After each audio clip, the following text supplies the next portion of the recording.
최근 은행 계좌를 새로 개설해 보신 분들이라면 다들 아실 텐데요. 소득 증빙이 어렵고 거래 실적이 저조한 전업주부나 청년층, 고령층, 신규 창업자와 같은 분들이 계좌를 새로 만들 때 통장 인출 가능 한도가 정해져 있고 이체 한도를 높이려면 복잡한 서류들을 제출해야 해 많은 불편을 겪으셨을 텐데요. 5월부터 새로 바뀌는 은행 업무 관련 소식을 빠르게 전해드리겠습니다. 뭐 별거 있겠어. 몰라도 괜찮겠지라고 생각하실 수 있겠지만 모르면 크게 손해보실 수 있으니 오늘 영상 끝까지 시청해주세요. 그럼 바로 시작하겠습니다. 이번 5월부터 은행 업무가 달라질 것 같은데요. 가끔 급하게 ATM에서 돈을 출금하려다 낭패를 보는 경우가 생각보다 많습니다. 저도 얼마 전 급하게 돈이 필요해서 100만 원을 찾으려고 ATM을 찾았다가 기분이 안 좋았던 적이 있습니다. 내 통장에 있는 내 돈을 찾는데 하루에 30만 원밖에 찾지 못하게 막혀 있었기 때문입니다. 여러분들도 저와 비슷한 경험을 하신 분들이 많으실 듯 싶은데요. 요즘은 예전만큼 은행 창구를 이용하시는 분들이 많지는 않지만 그럼에도 여전히 은행 업무를 보시려고 순번표를 뽑고 기다리시는 분들 많으실 겁니다.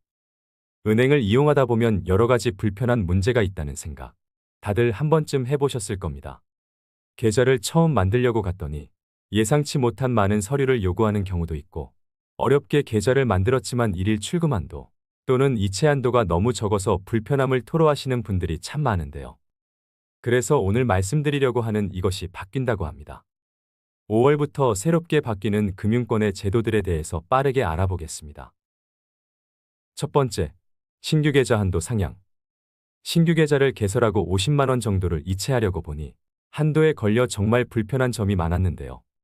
정확하게는 오는 5월 2일부터 이 한도가 모두 바뀌기 때문에 지금까지 이 문제로 인해 불편함을 호소하셨던 분들이라면 반드시 확인하셔야 합니다. 한도 제한 계좌는 새로 발급받은 입출금 통장의 경우 하루에 30만 원까지밖에 이체할 수 없는 그야말로 내 돈이 통장에 있어도 출금액에 제한을 받는 계좌를 말합니다. 2016년 보이스피싱 범죄 및 대포통장 등으로 인한 무분별한 발급을 제한하고자 이런 이체 한도의 막힘 기능을 만들었습니다. 이때 금융권에서 입출금 통장은 영업일 기준 20일 이내에 개설할 수 없도록 규제했으며 신규 개설과 동시에 한도 제한 계좌가 생성되도록 했었습니다. 이 한도 제한을 풀고 일반 계좌로 전환하려면 금융거래 목적 확인서, 재직증명서, 급여명세표, 소득금액증명원, 고용계약서 등 지금 화면으로 보이는 서류들을 제출하고 은행에서 정상계좌로 판단할 수 있는 일정한 거래 실적을 충족하셔야 했는데요. 그러나 이러한 금융거래 한도 제한은 어떠한 법적 근거도 없이 국민들의 금융서비스 이용을 과도하게 제한하는 규제로 작용한다는 지적이 많이 제기되어 왔습니다.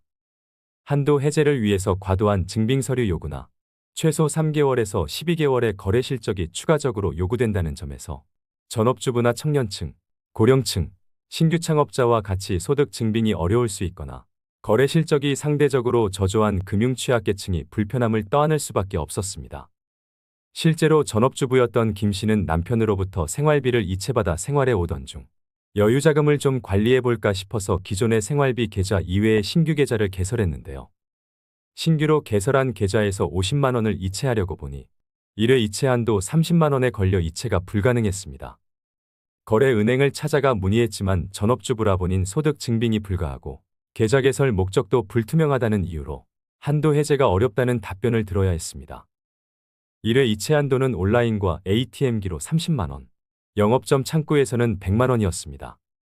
이 한도가 5월부터 영업점 창구에서는 1일 300만 원까지, ATM 인출이나 ATM 이체할 때 30만 원에서 100만 원으로, 온라인 거래도 1일 30만 원에서 100만 원까지로 상향 조정된다고 합니다.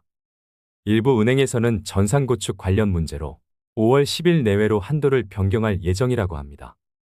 대부분의 은행에서 상반기 내로 한도 계좌 이체와 출금 한도를 상향 조정한다고 하니 평소에 은행 창구나 ATM에서 현금 출금이나 이체를 자주 사용하셨던 분들은 오늘 내용 꼭 기억하셨다가 불편함 없이 이용하셨으면 좋겠습니다. 자신이 주로 사용하는 주거래 은행에 문의를 하셔서 언제부터 가능한지를 미리 알고 사용하시는 데 도움을 얻으시길 바랍니다.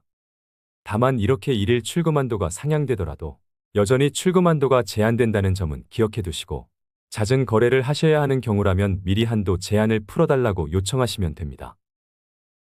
두 번째, 오픈뱅킹 서비스. 여기서 오픈뱅킹이란 고객이 여러 금융회사의 앱을 각각 설치할 필요 없이 하나의 앱만으로 모든 은행의 계좌 조회, 송금 결제 등 금융 업무를 볼 수 있는 공동 결제 서비스를 말하는데요. 보통 고객들이 거래하는 모든 은행이나 증권사 등의 앱을 각각 깔고 사용하려면 다소 귀찮은 부분이 많았기 때문에 거래하는 여러 곳 중 하나인 한 은행의 앱만 깔면 여러 금융권의 업무를 한 곳에서 볼 수 있도록 편의를 제공한 것입니다. 이것은 2019년 10월 시범 운영이 시작돼 현재는 대부분의 금융기관에서 전면 시행되고 있습니다. 그렇지만 오프라인 상에서는 주거래 은행이 없으면 은행 업무를 보기 어려울 뿐 아니라 집 근처에 주거래 은행이 없다면 먼 곳에 있는 주거래 은행을 따로 방문해야 했는데요. 앞으로는 다른 은행의 오프라인 창구에서도 오픈뱅킹이 가능하다는 점 꼭 기억해 주시면 좋겠습니다. 예를 들어 국민은행을 주거래 은행으로 사용하는데 국민은행이 집 근처에 없다면 가까운 신한은행이나 하나은행 등 다른 금융사를 방문해 기존에 사용하던 모든 금융 서비스를 이용 가능해진다는 것입니다. 이번에 발표한 방안을 올해 안에 시범 운영할 계획이며 이르면 올 연말부터는 오픈뱅킹 서비스가 가능해질 전망입니다. 세 번째, 금융거래 안심차단 서비스. 보이스피싱 피해를 예방하고자 하는 고령자 등의 금융소비자가 손쉽게 모든 금융거래를 사전 차단할 수 있는 시스템이 도입됩니다.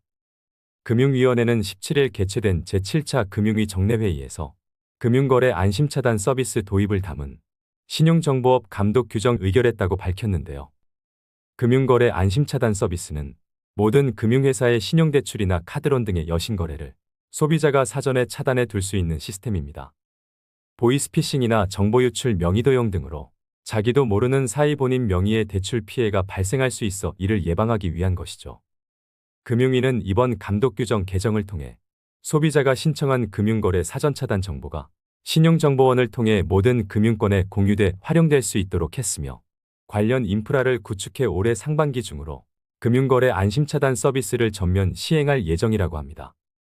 금융거래 안심차단 서비스를 이용하려면 본인이 기존에 거래 중인 금융회사에 방문해 금융거래 사전차단을 신청하면 되는데요.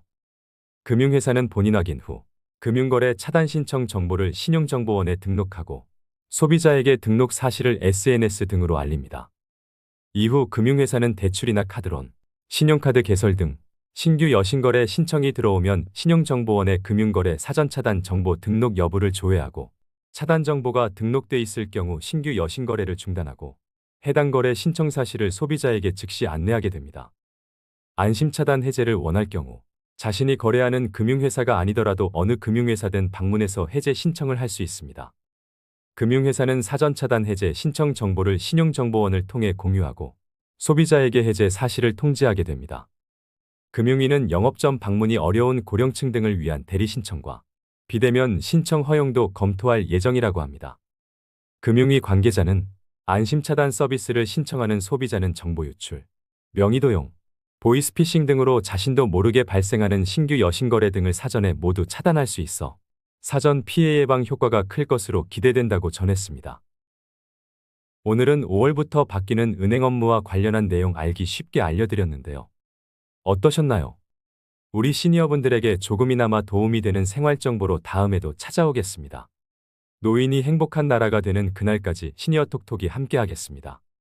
오늘도 시니어톡톡과 함께해 주셔서 무한한 감사를 드립니다. 여러분의 행복한 인생 이막을 언제나 응원하겠습니다.